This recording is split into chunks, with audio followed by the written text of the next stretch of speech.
지금 당장 우리 아이를 딱 앉혀놓고 이렇게 말한다고 한번 상상해 보시죠. 청취자님들도 한번 같이 상상해 보세요. 네, 어떤 상상이죠? 막 얘야, 네가 지금부터 밤낮 없이 공부해서 명문대에 가고 그 남들이 부러워하는 전문직 자격증을 따고 또 월급을 차곡차곡 모아 투자를 하더라도 결국 너는 가난해질 확률이 아주 높단다. 이렇게요. 와, 진짜 아마 미친 소리라고 생각할 겁니다. 그러니까요. 우리가 수십 년 동안 철석같이 믿어온 그 성공의 공식, 생존의 공식을 완전히 부정하는 이야기니까요.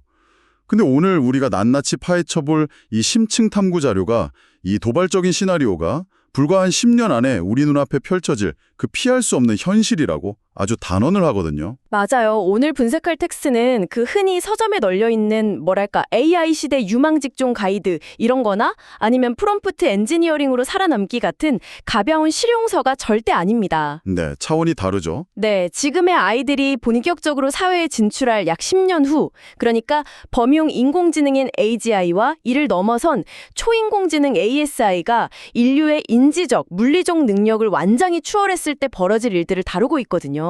저는 솔직히 이거 읽으면서 약간 소름 돋았어요. 저도요. 이게 단순히 기술의 발전 속도를 예측하는 걸 넘어가지고 노동의 종말, 자본주의 시스템의 구조적 붕괴, 그리고 궁극적으로 그 인간이라는 존재의 의미를 밑바닥부터 다시 묻는 아주 철학적이고 날카로운 통찰을 담고 있습니다. 네, 오늘 이 자료를 뜯어보면서 제 머릿속에 있던 미래에 대한 막연한 낙관론 있잖아요. 그게 진짜 산산조각 나는 기분이었습니다. 지금 이 방송을 듣고 계신 청취자님들 중 상당수는 늘 새로운 지식을 탐구하는 학습자 성향이 강하신 분들일 텐데요. 네, 항상 깨어있으신 분들이죠? 그렇죠. 그래서 오늘 우리의 목표는 단순히 10년 뒤 기술 명세서를 읊어드리는 게 아닙니다. 다가올 극단적 변화 속에서 우리 자신과 다음 세대를 위해 완전히 새로운 문명 생존 가이드의 밑그림을 그려보는 겁니다. 아, 문명 생존 가이드. 표현이 딱 맞네요. 자, 그럼 가장 뼈아픈 현실부터 짚고 넘어가 보죠. 바로 일자리 문제입니다. 자료 초반부로 보면 그래도 초기에는 인간이 AI를 통제하는 구조가 어느 정도 유지될 거라고 분석하잖아요. 네, 일종의 과도기적 현상이죠. 많은 전문가들이 초기에 주장했던 타협점하고 일치해요. 예를 들어 의사나 변호사 같은 직업을 한번 생각해보죠. 네, 대표적인 전문직이죠. AI가 아무리 정확한 진단이나 판례 분석을 내놓는다고 해도 최종적으로 의료사고나 폐소에 대한 법적 책임을 줄 수는 없잖아요. 기계를 감옥에 보낼 수는 없으니까요. 그렇죠. 누군가는 책임을 져야 하니까. 네, 그래서 인간은 자신의 면허 그리고 생명을 걸고 책임을 지는 존재로서의 가치를 유지한다는 논리였습니다. 또 AI가 주어진 문제를 푸는 데는 압도적이지만 지금 이 상황에서 어떤 문제를 제기해야 하는가 이런 질문을 만드는 능력은 여전히 인간 고유의 영역으로 남을 거라고 본 거죠. 사실 저도 한동안은 그 논리에 되게 안도감을 느꼈거든요. 회계사라는 직업이 완전히 사라지는 게 아니라 똑똑한 회계사 한 명이 AI 수십 개를 부리는 약간 오케스트라 지휘자처럼 되겠구나. 네, 딱 그 프레임이었죠. 근데 자료가 여기서 아주 차가운 찬물을 확 끼얹습니다. 10년 안에 AGI가 실현되면 그 책임인이 지휘자니 하는 방패막이가 아무 소용이 없어진다고요. 잠깐만요. 이걸 제가 자동차에 한번 비유해 볼게요.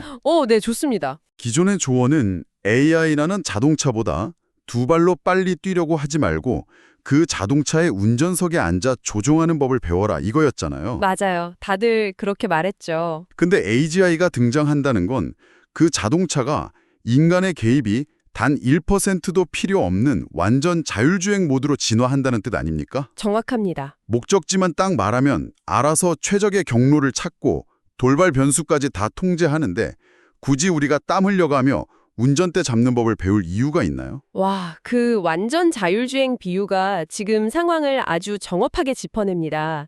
자동차가 완전 자율주행이 되는 순간 운전사라는 직업의 가치는 그냥 0으로 수렴하거든요. AGI의 정의 자체가 인간이 할 수 있는 모든 인지적 작업을 동등하거나 그 이상으로 수행할 수 있는 지능입니다. 그러니까 지휘력이고 창의성이고 다 AI가 더 잘한다는 거네요. 그렇죠. 우리가 마지막 보루라고 꽉 붙잡고 있던 질문하는 능력, 문제를 정의하는 창의성, 이런 것조차 AGI가 더 뛰어나게 수행하게 된다는 뜻입니다. 아까 말씀하신 책임의 문제도 마찬가지예요. 책임을 지는 것도 의미가 없어진다. 네, 인간 의사의 오진율이 만약 5%인데 AGI의 오진율이 0.001%라면 과연 인간이 책임진다는 그 명분이 환자한테 무슨 의미가 있을까요?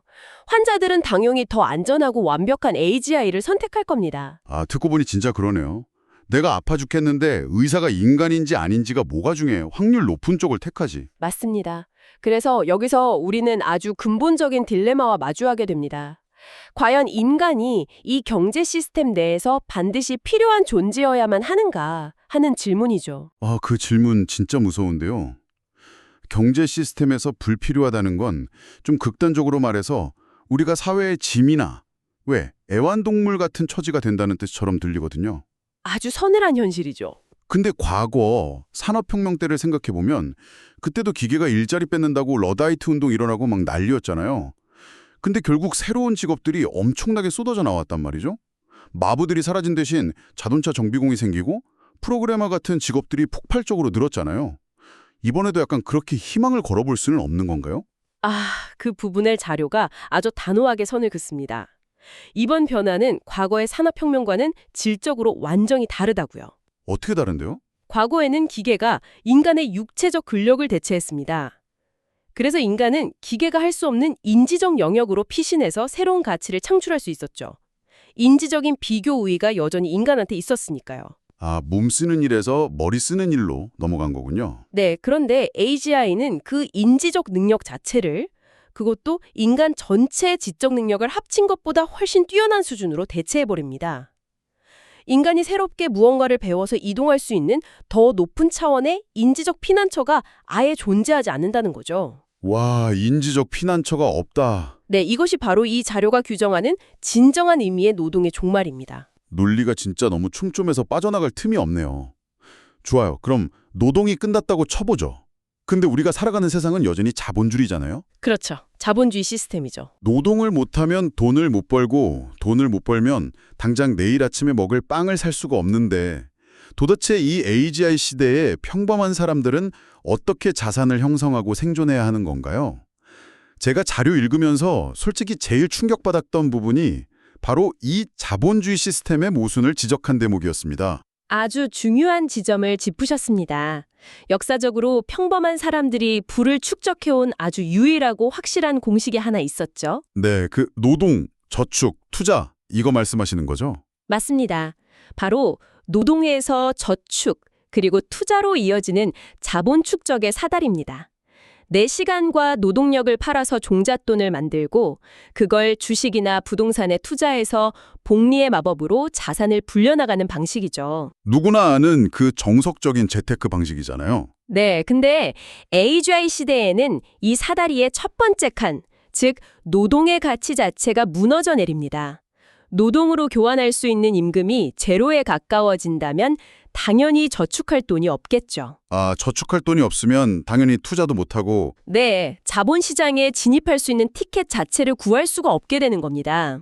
그러니까 베이비붐 세대나 지금의 밀레니얼 세대까지만 해도 어떻게든 막 아등바등 노동을 해서 그 사다리에 올라탈 기회라도 있었는데 우리 아이들 세대, 즉 AGI 세대는 태어날 때부터 그 사다리가 치워져 있다는 거군요. 맞습니다. 시작부터가 다른 거죠. 자본시장이라는 경기장의 입장조차 못하는 완벽하게 기울어진 운동장인 셈이네요. 근데 자료를 보면 상황이 여기서 한술 더 뜹니다. 자본이 소수의 사람들에게 집중되는 방식이 산업혁명 때와는 비교도 안 될 정도로 기형적이라고 하던데요. 네, 그 메커니즘을 이해하는 게 핵심인데요.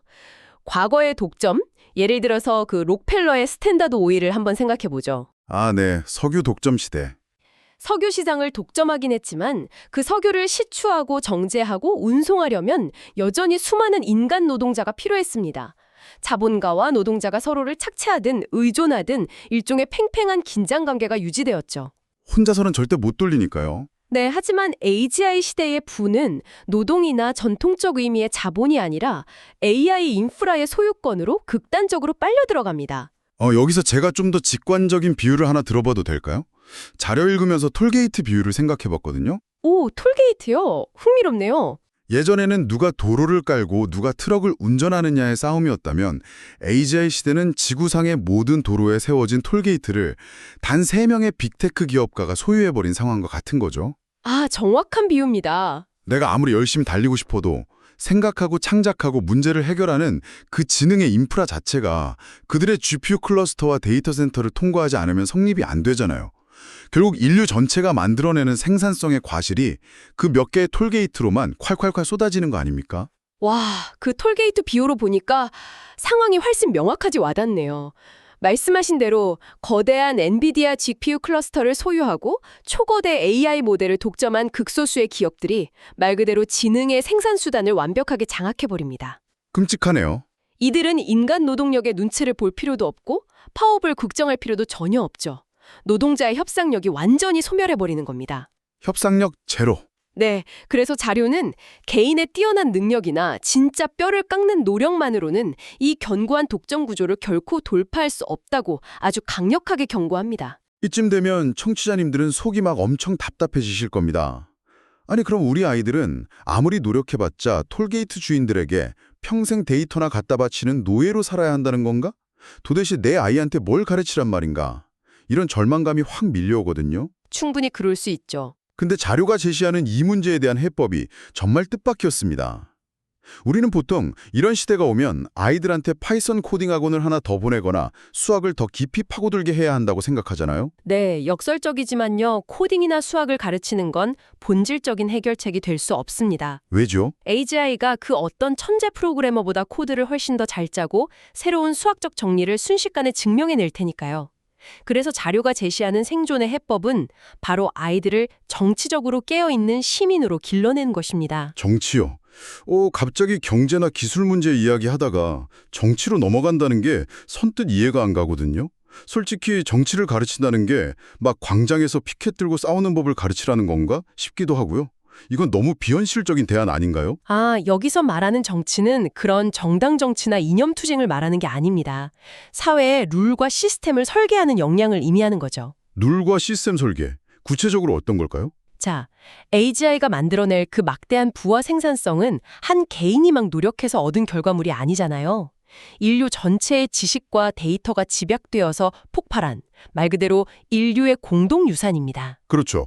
우리가 다 같이 만든 데이터니까요. 그런데 아까 말씀하신 그 톨게이트 주인들이 이 부를 독식하게 그냥 내버려 둘 것인가, 아니면 사회 전체가 누릴 수 있도록 분배 구조를 재설계할 것인가. 이것은 코딩 능력의 문제가 아니라 철저히 정치적 합의와 제도 설계의 문제입니다. 어떤 메커니즘인지 확 감이 옵니다. 자료에 구체적인 방법론들도 꽤 여러 개 등장했죠? 네, 맞습니다. 그 로봇이 인간의 일자리를 대체한 만큼 세금을 매기는 로봇세나 AI세 도입, 그리고 그걸 재원으로 전 국민에게 조건 없이 지급하는 보편적 기본소득. 특히 흥미로웠던 게 그 노르웨이 국부펀드 모델이었어요. 아, 네, 그 모델이 아주 핵심적인 예시죠. 노르웨이가 바다에서 캐낸 석유라는 천연 자원을 국가가 펀드로 관리해서 그 수익을 국민과 공유하잖아요. 이 자료에서는 AGI 시대의 지능과 데이터를 21세기의 석유처럼 취급해야 한다고 보는 거군요. 네, 완벽한 연결입니다. 구글이나 오픈 AI가 지금의 거대한 지능 모델을 만들 수 있었던 건 결국 우리 모두가 인터넷에 남긴 글, 사진, 대화 기록 같은 방대한 데이터가 있었기 때문이잖아요. 우리가 매일 누르는 좋아요나 댓글 같은 거요. 맞아요. 즉, 우리 모두가 이 데이터 자본의 주주라는 인식을 가져야 한다는 겁니다. 여기서 발생하는 막대한 수익을 데이터 배당 형태로 돌려받는 시스템을 구축해야 하죠. 저희가 특정 정치적 입장을 지지하는 건 아니지만 자료는 이 분배 시스템의 필요성을 아주 객관적이고 강하게 주장하고 있습니다. 물론이죠. 우리는 자료에 나온 논의를 있는 그대로 전달해 드리는 거니까요. 네, 그래서 다음 세대에게 필요한 진정한 직업적 소양은 AI보다 코드를 빨리 짜는 능력이 아니라 이런 새로운 사회 계약을 상상하고 논리적으로 타인과 연대해서 제도를 만들어내는 능력이라는 것. 이게 이 자료의 가장 강력한 주장 중 하나입니다. 자본을 축적하는 무한 경쟁의 시대에서 분배 시스템을 설계하는 연대의 시대로 패러다임이 완전히 확 뒤집히는 거네요. 자, 여기서 우리 숨을 한번 깊게 고르고 논리를 한참은 더 껑충 도약시켜보죠. 좋습니다. 어디로 가볼까요? 방금 말씀하신 그 정치적 타협이 기적적으로 아주 잘 이루어졌다고 한번 가정해보겠습니다. 사회적 불평등이 완화되고 기본소득으로 매달 아주 넉넉한 생활비가 통장에 딱딱 꽂힙니다. 오, 상상만 해도 좋은데요? 게다가 AGI와 로봇공학의 결합으로 에너지는 거의 무한하고 물건을 생산하는 한계 비용도 0으로 수렴해요. 먹고 사는 문제가 완벽하게 그리고 영구적으로 해결된 궁극의 풍요 시대가 온 거죠. 자, 이제 뼈 빠지게 일 안 해도 되는 유토피아가 왔습니다. 근데 인간은 이제 아침에 눈 뜨면 도대체 뭘 해야 합니까? 바로 그 질문. 그 질문이 인류가 마주할 가장 배부르고도 가장 끔찍한 실존적 위기의 출발점입니다. 배부른데 끔찍하다고요? 네, 초인공지능 ASI 시대에는 기교나 능력이라는 단어 자체가 무의미해지거든요. 예전에는 그림을 잘 그리고 글을 잘 쓰고 건물을 기가 막히게 설계하는 능력이 그 사람의 존재 가치였습니다. 네, 그게 스펙이었죠. 하지만 이제는 누구나 머릿속으로 상상만 딱 하면 완벽한 교양곡, 완벽한 건축 설계도, 완벽한 소설을 즉각적으로 얻을 수 있습니다. 결과물이 차고 넘치는 세상에서 무언가를 수행하는 과정은 더 이상 가치를 창출하지 못한다는 거죠. 이제 쓸모가 없다는 거군요. 근데 여기서 굉장히 흥미로운 역설이 발생합니다. 청취자님들, 이 부분 진짜 집중해서 들어보세요.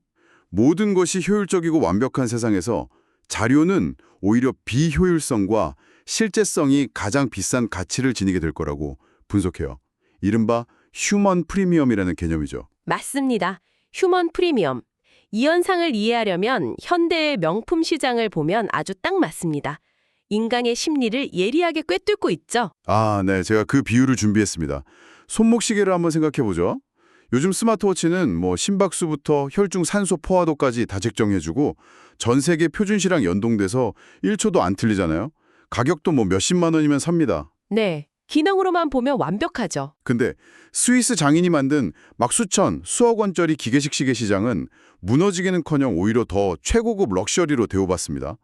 태엽을 막 주기적으로 손으로 감아줘야 하고 중력의 영향으로 시간이 미세하게 틀어지는 엄청난 비효율성을 가지고 있는데도요. 왜일까요? 비효율적인데 왜 비싸냐?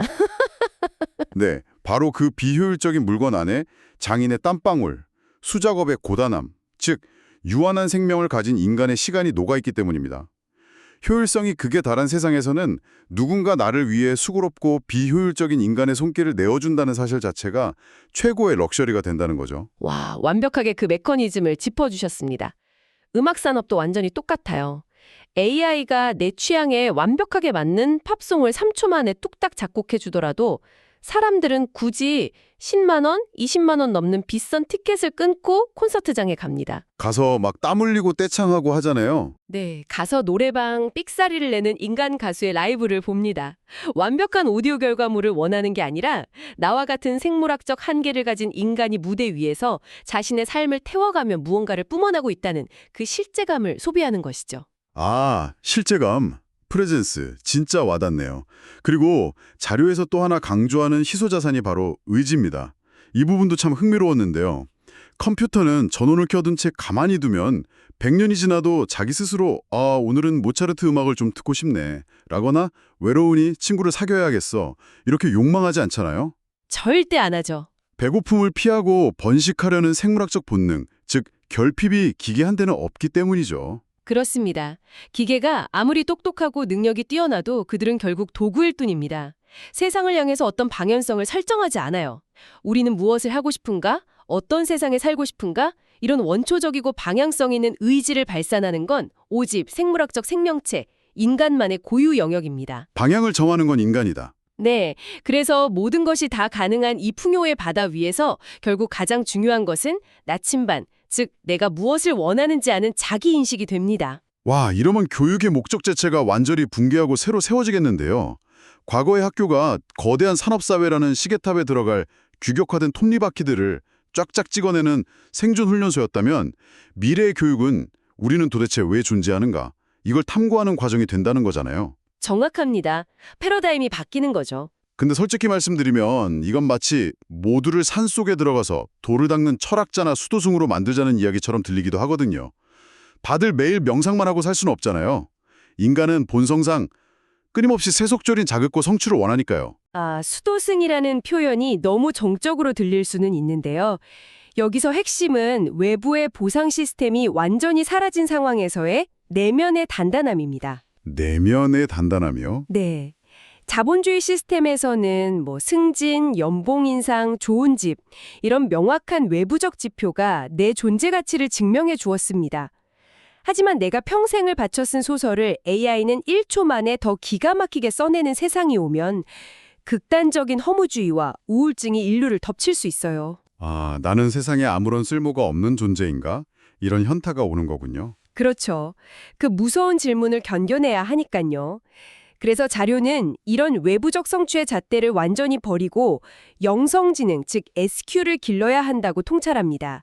어떤 조건에도 흔들리지 않고 삶의 의미를 스스로 부여하는 능력이죠. 아, 그러니까 단순히 조용히 명상하라는 게 아니라 인간의 정체성을 문제 해결사에서 문명이 만들어낸 풍요를 온전히 음미하는 향유자로 재정의하자는 거군요. 맞습니다. 익스피리언서가 되는 거죠. 맛있는 것을 먹고 사랑하는 사람과 대화하고 예술을 느끼면서 이것이 우리를 진정으로 행복하게 하는가를 판정하는 최종 승인권자가 되는 것.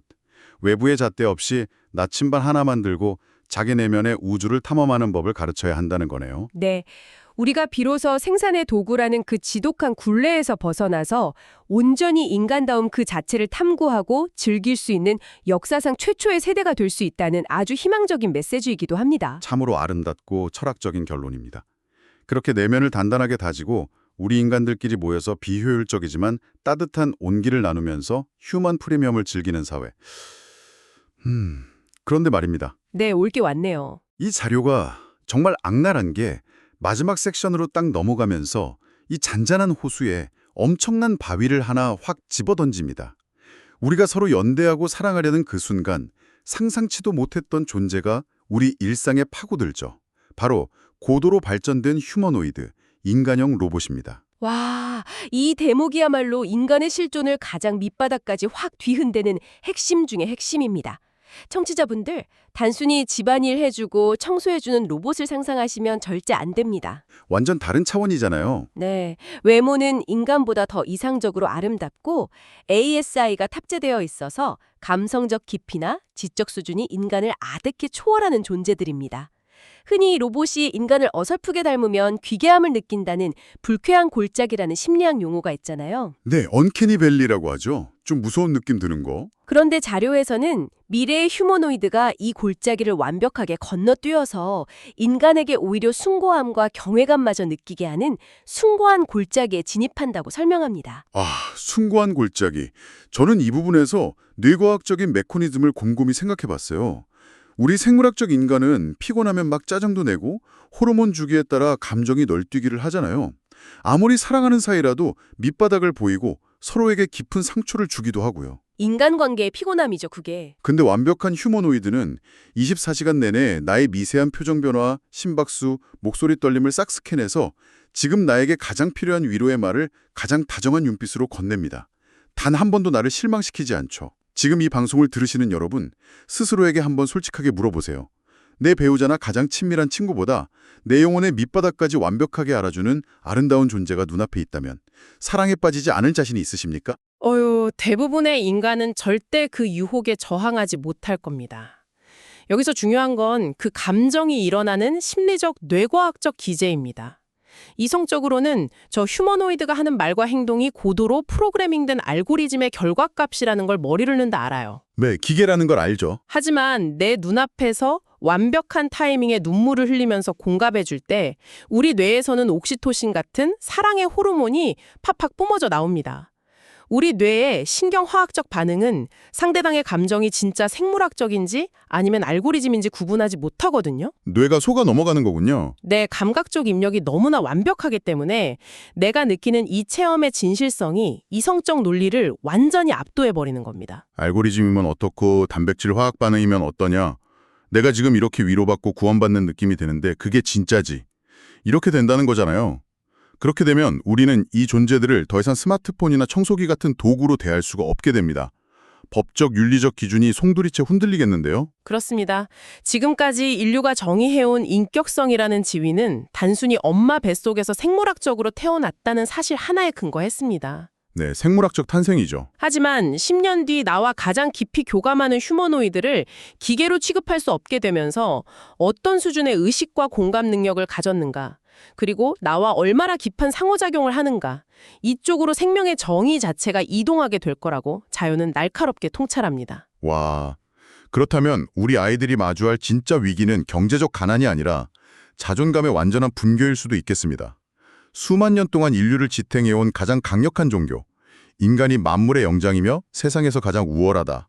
이 신화가 완전히 깨지는 거잖아요. 그렇죠. 신화의 붕괴죠. 오히려 감정 조절도 못하고 이기적인 결점투성이의 우리 생물학적 인간들이 완벽하고 숭고한 휴머노이드들 사이에서 엄청난 열등감을 느끼게 될 것 같습니다.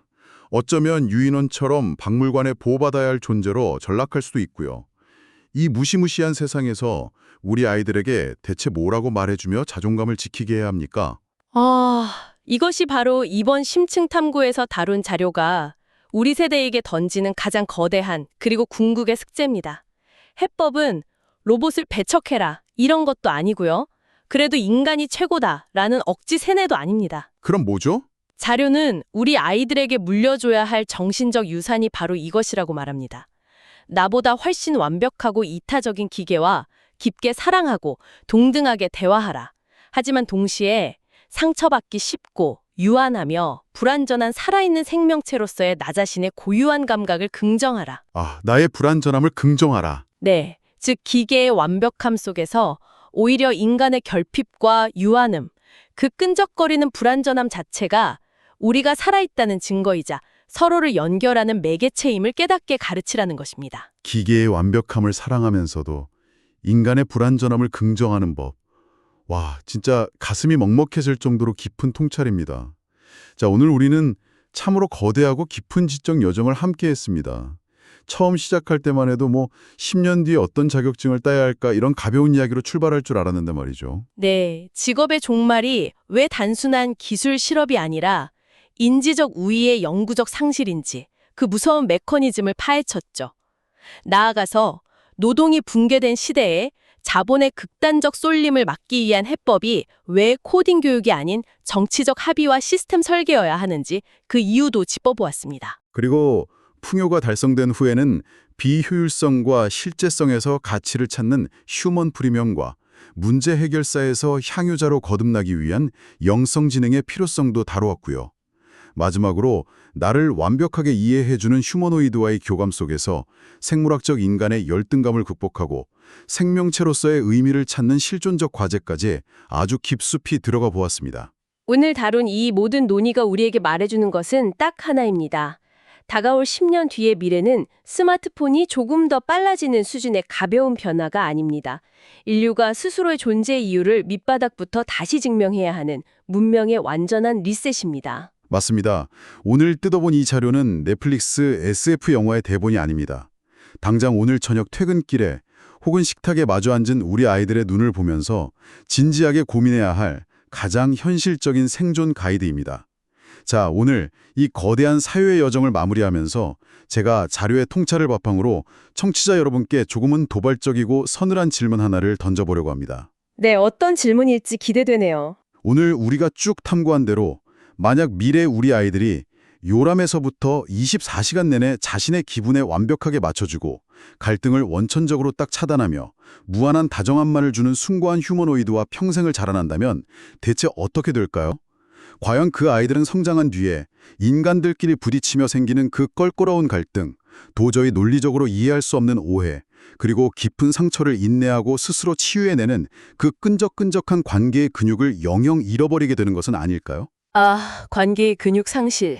어쩌면 미래 사회에서 진짜 불완전한 사람과 부딪히며 사랑하고 상처받고 눈물 흘리며 다시 화해하는 법은 마치 그 고대 라틴어를 배우는 것처럼 엄청난 돈과 시간 그리고 끔찍한 수고를 들여 억지로 배워야만 하는 잊혀진 예술이 되어버릴지도 모르겠습니다. 지금 이 방송을 듣고 계신 여러분, 기계가 우리의 모든 감정적 아픔과 갈등을 대신 해결해주는 이 완벽하고 매끈한 세상에서 여러분은 인간만의 그 거치고 아픈 불완전함을 어떻게 지켜내실 건가요? 머릿속에 쉽게 떠나지 않을 이 질문을 남겨두며 오늘의 심층 탐구를 마치겠습니다. 끝까지 함께 생각의 끈을 놓지 않아 주셔서 감사합니다.